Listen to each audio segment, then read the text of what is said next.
بسم اللہ الرحمن الرحیم۔ السلام علیکم جی۔ تو دوستو آج پھر ایک نئی ویڈیو کے ساتھ حاضر ہیں جناب۔ آج ہم بات کرنے والے ہیں کراچی کے حوالے سے۔ کراچی سن 1947 میں پاکستان کی آزادی کے وقت کراچی کو نو آموز مملکت کا دارالحکومت منتخب کیا گیا، لیکن بعد میں اسلام آباد کو پاکستان کا دارالحکومت کا درجہ دیا گیا۔ کراچی کی تاریخ یونان عرب کے دور سے شروع ہوئی۔ عربی اس علاقے کو بندرگاہ کا دیبل کے نام سے جانتے تھے، جہاں سے محمد بن قاسم نے 712 ہجری میں اپنی فتوحات کا آغاز کیا۔ برطانوی تاریخ دان ایلٹ کے مطابق کراچی کے چند علاقے جزیرہ منوڑا اور دیبل میں شامل تھے۔ سن 1772 میں گاؤں کلاچی جوگوٹ کو مسقط اور بحرین کے ساتھ تجارت کرنے کی بندرگاہ منتخب کیا گیا۔ اس کی وجہ سے یہ گاؤں تجارتی مراکز میں تبدیل ہونا شروع ہو گیا۔ سن 1775 تک کراچی خان قلات کی مملکت کا حصہ تھا۔ اسی سال سندھ کے حکمرانوں اور خان قلات کے درمیان جنگ چھڑ گئی اور کراچی پر سندھ کی حکومت کا قبضہ ہو گیا۔ اس کے بعد اس شہر کو بندرگاہ کی کامیابی اور زیادہ بڑے ملک کی تجارت کا مرکز بھی بن چکا تھا۔ کراچی کی آبادی میں اضافہ بھی اس وقت ہوا۔ اس ترقی نے جہاں ایک طرف کئی طبقے کے لوگوں کو کراچی کی طرف کھینچا، بلکہ وہاں انگریزوں کی نگاہیں بھی اس شہر کی طرف اٹھی۔ پھر انگریزوں نے 3 فروری سن 1839 میں کراچی پر حملہ کیا اور اس پر قبضہ کر لیا۔ 3 سال کے بعد شہر کو برطانوی ہندوستان کے ساتھ ملک کر کے ایک ضلع کی حیثیت دی گئی۔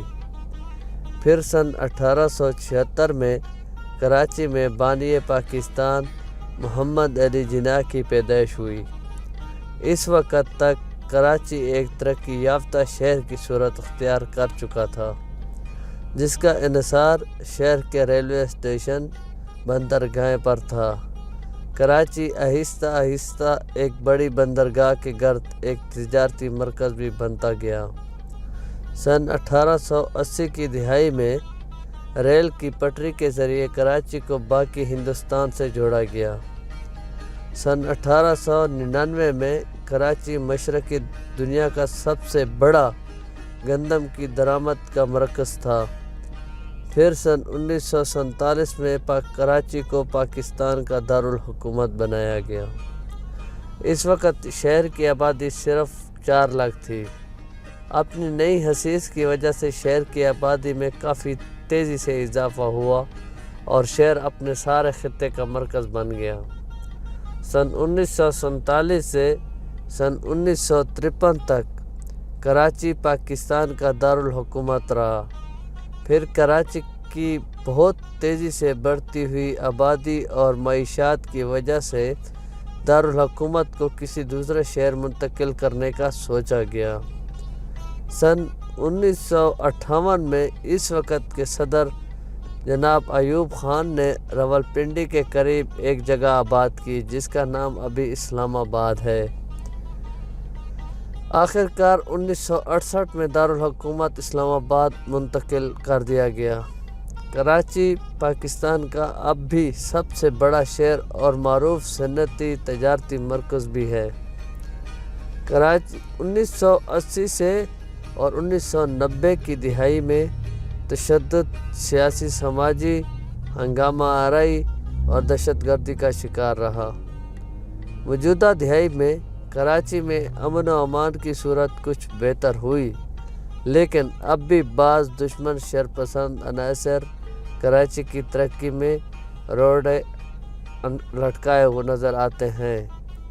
بہرحال ابھی کراچی میں ترقیاتی کام بہت تیزی سے جاری ہے اور اس کے ساتھ ساتھ کراچی ایک عالمی مرکز کی شکل بھی سامنے آ رہا ہے۔ حال ہی میں کراچی کی رونقوں کو ٹارگٹ کلیننگ نے بہت حد تک متاثر کر دیا، جس کی وجہ سے جو کہ ایک روشنیوں کا شہر مشہور تھا، اب بدحالی اور بے روزگاری اور لوڈ شیڈنگ کا شکار بھی ہو چکا ہے۔ جیسا کہ آپ پیچھے 10 سال پیچھے چلے جائیں تو اس ٹائم میں صرف 5 منٹ میں پورا کراچی جیسا بڑا شہر، ممکن تقریباً 1.5 کروڑ کی آبادی ہے، 5 منٹ میں بند ہو جاتا تھا، لیکن اب کہیں حد تک اس سے بہت بہتر ہو چکا ہے۔ تو لہٰذا اگر آپ کو یہ ویڈیو اچھی لگے تو ہمارے چینل دمان ٹی وی کو سبسکرائب کر دیں۔ وسلام، نیکسٹ ویڈیو تک اجازت دیں۔ اللہ حافظ۔